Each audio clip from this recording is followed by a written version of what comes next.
24 Februari 2022, dunia digemparkan dengan aksi Vladimir Putin yang memerintahkan operasi militer di Ukraina. Putin menegaskan Rusia akan langsung merespon jika ada yang berupaya menghalangi aksinya. Lalu, apa yang terjadi antara Rusia dan Ukraina? Rusia dan Ukraina awalnya merupakan bagian dari Uni Soviet yang baik dan saudara, karena sejak dahulu sudah terikat secara kultur dan budaya. 1991, Uni Soviet bubar dan Rusia pun membentuk CIS bersama Ukraina dan Belarusia. Ini adalah sisi politiknya. Ukraina menganggap CIS sebagai bentuk Rusia mengendalikan negara-negara di bawah Uni Soviet. Selain itu, Ukraina dan Rusia sempat terikat perjanjian persahabatan. Namun pada 2014, Rusia mengambil paksa Crimea, lalu Presiden Ukraina yang pro-Rusia digulingkan dari jabatannya. Beberapa tahun setelahnya, Volodymyr Zelensky ingin bergabung dengan NATO karena menurutnya akan menguntungkan Ukraina dari segi ekonomi, politik, dan lain sebagainya. Menanggapi hal ini, Rusia pun meminta aliansi untuk tidak pernah menerima Ukraina sebagai anggota NATO.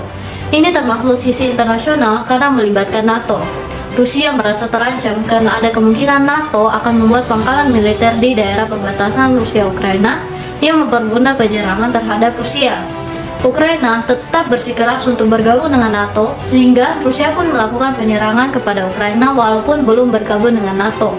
Secara kelas sosial, NATO dengan Rusia Ukraina berada pada kelas yang berbeda.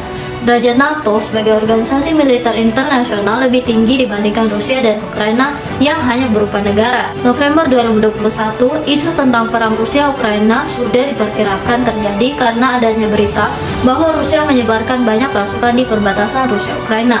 Akhirnya, berbagai media menyebarkan rumor tentang invasi Ukraina. Awalnya, Rusia menolak adanya niat untuk melakukan serangan, tetapi kemudian menjadi kontroversial saat ada berita bahwa Rusia melakukan latihan militer besar-besaran di Belarusia. Ini merupakan sisi politiknya. Kabar tentang potensi serangan Rusia ke Ukraina ini dikabarkan oleh media barat yang mendapatkan informasi dari satelit. Selain itu, Estonia juga ikut memberikan peringatan tentang tempat yang berpotensi diserang Rusia terlebih dahulu. Hal ini termasuk sisi internasional. Kemudian dari kelas sosialnya, secara militer, Rusia lebih tinggi dibandingkan Ukraina. Bisa kita lihat pada data berikut. Perbandingan personal militer, tank, artileri, pesawat maupun helikopter tempur antara Rusia dan Ukraina sangat jauh. Konflik ini mencapai krisisnya pada 21 Februari 2022 ketika Putin memerdekakan wilayah Donbas, DPR, dan LPA menandatangani dekret pengiriman pasukan dengan dalih menjaga keamanan. Parlemen Rusia pun menyetujui mobilisasi tentara usulan Putin, sehingga pada 24 Februari Putin tiba-tiba mengumumkan operasi militer dan melakukan serangan pada sejumlah kota di Ukraina. Ini merupakan sisi politiknya. Serangan Rusia ke Ukraina ini menerima respon dari berbagai negara. Barat menyebut tindakan Rusia sebagai invasi, sementara AS dan Sekutu menyebut Rusia melanggar kedaulatan negara lainnya. Ini merupakan sisi internasionalnya. Kalau dari kelas sosial, secara militer, Ukraina kalah telak dibanding Rusia. Dengan jumlah pasukan dan peralatan perang yang jauh lebih baik dibanding Ukraina, derajat Rusia jelas lebih tinggi dibandingkan Ukraina. Rusia dan Ukraina menyelesaikan negosiasi damai di Istanbul, Turki. Ini termasuk sisi politik di mana kedua negara berusaha mencapai kesepakatan. Selama prosesnya, Ukraina setuju untuk mengambil status netral dengan jaminan keamanan bahwa Ukraina tidak akan bergabung dengan NATO. Ini termasuk sisi internasional karena melibatkan NATO. Negosiasi ini menghasilkan kesepakatan bahwa Rusia akan mengurangi aktivitas militer di Ukraina. Putin juga berjanji akan menemui Zelensky jika perjanjian damai ditandatangani oleh menteri kedua negara. Kita akan membahas topik ini lebih lanjut. Saat ini kami sudah menghadirkan 3 orang narasumber. Pertama-tama kita ke Ibu Jolin. Apa faktor penyebab dari konflik Rusia-Ukraina ini? Konflik ini terjadi karena 2 faktor. Pertama, perbedaan kepentingan, yaitu antara kepentingan masyarakat Ukraina dengan kepentingan Yanukovych dan Rusia. Ini merupakan sisi politiknya, yaitu kepentingan masyarakat Ukraina adalah mau Ukraina menyepakati kesepakatan dagang dengan Uni Eropa, karena dinilai bisa mendorong pergerakan bebas orang di luar negeri industri Ukraina, serta arah pengembangan negara yang lebih modern. Berdasarkan hasil survei Lewandowska, keinginan masyarakat Ukraina untuk berintegrasi dengan Uni Eropa mengalami kenaikan menjadi 56% dari 2012 hingga 2014. Ini adalah sisi internasional karena melibatkan Uni Eropa. Sementara itu, kepentingan Yanukovych adalah untuk bekerja sama dengan Rusia, dan Rusia memiliki banyak kepentingan di Crimea, khususnya adalah pembangunan militer. Nah, perbedaan kepentingan inilah yang menjadi salah satu penyebab konflik antara Rusia dan Ukraina.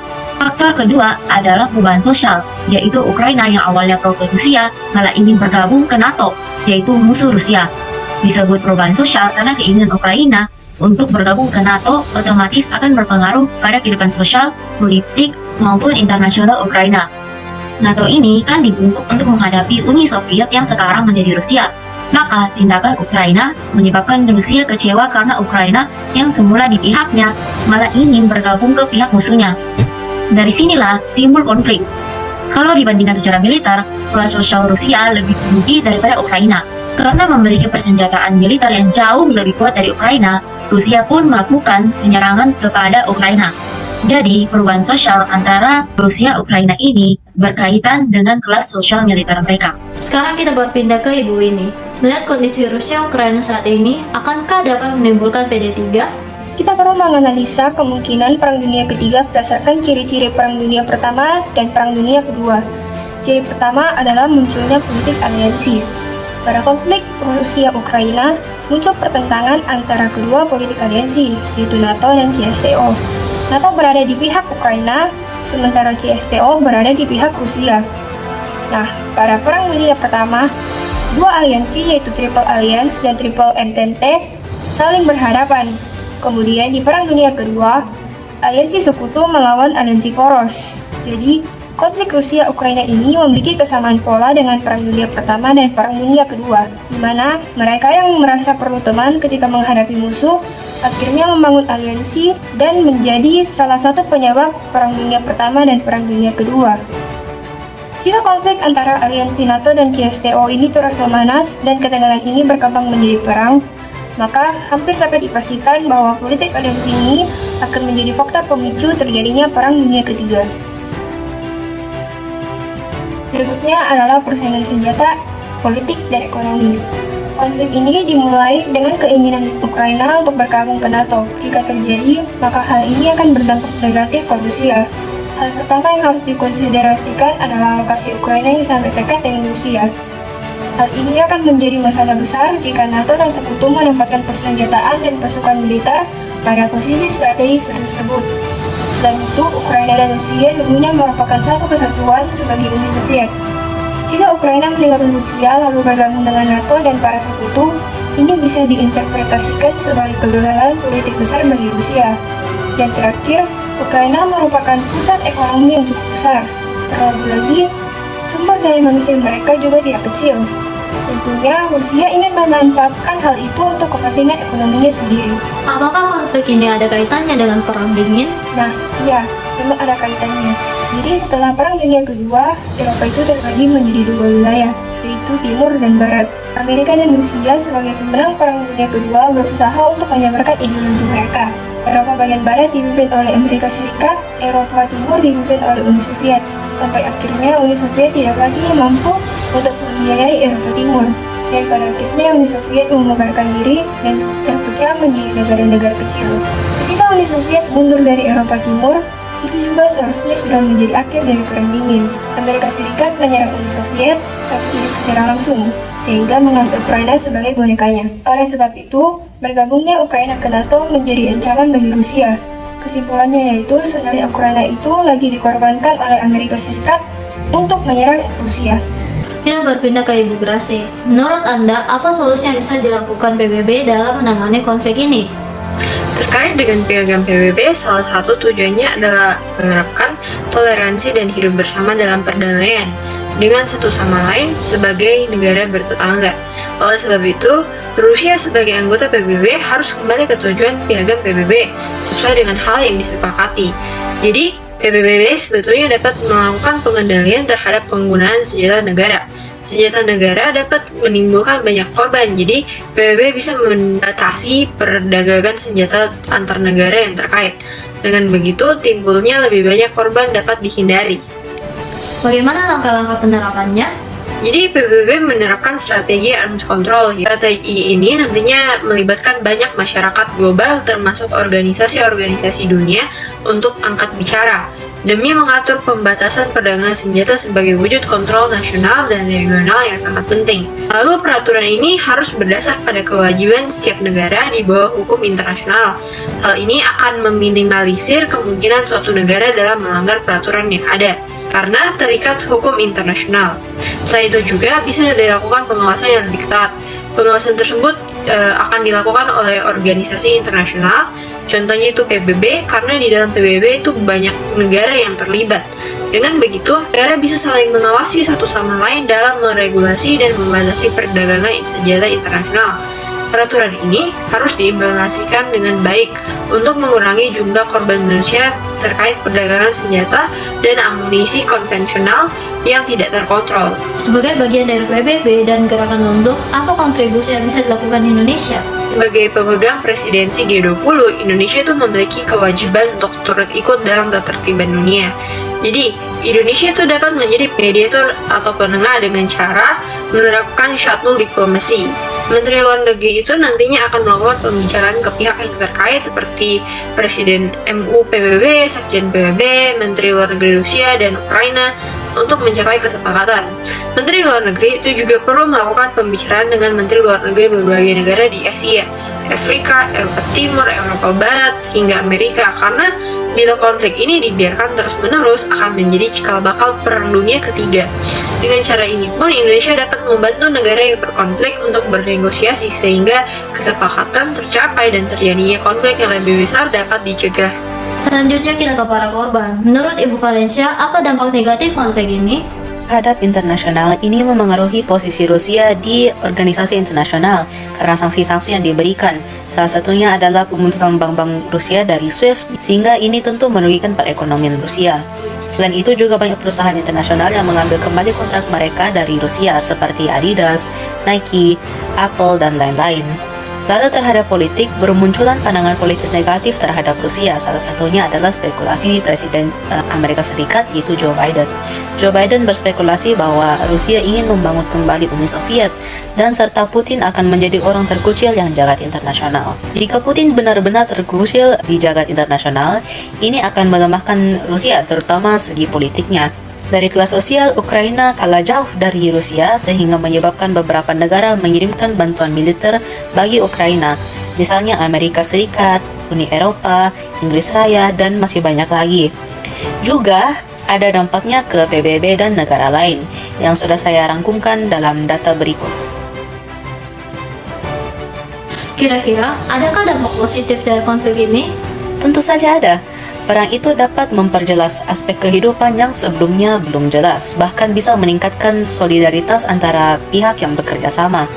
Sekarang pun kita sedang terkena dampak positif dari perang. Dengan adanya konflik Rusia-Ukraina ini, kita jadi lebih aware dengan kondisi dunia, bahkan sampai menelusuri kaitannya dengan perang yang terjadi sebelumnya. Tentunya ini bisa menjadi pelajaran bagi kita semua dalam menentukan keputusan yang akan diambil saat ini untuk masa depan yang lebih baik. Baik, sekarang kita berpindah ke Pak Oswin. Jika PD3 benar-benar terjadi, apa dampaknya terhadap dunia? Pertama, jika Perang Dunia Ketiga terjadi, maka ekonomi dunia akan kiamat.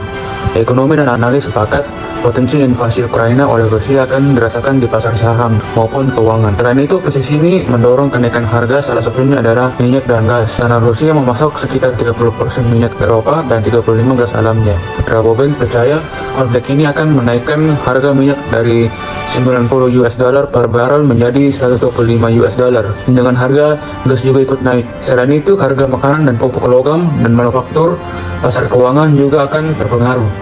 Kedua, geopolitik global dapat terancam. Ancaman ini terlibat dari rencana serangan Moskow ke KIV yang semakin nyata dengan diakuinya kemerdekaan dari dua wilayah di timur Ukraina oleh Putin. Ini melanggar kedaulatan Ukraina. Lalu kondisi geopolitik yang lain menjadi perhatian, adalah tensi tinggi antara China dan Amerika Serikat yang berkonflik soal Taiwan dan juga soal Laut Cina Selatan.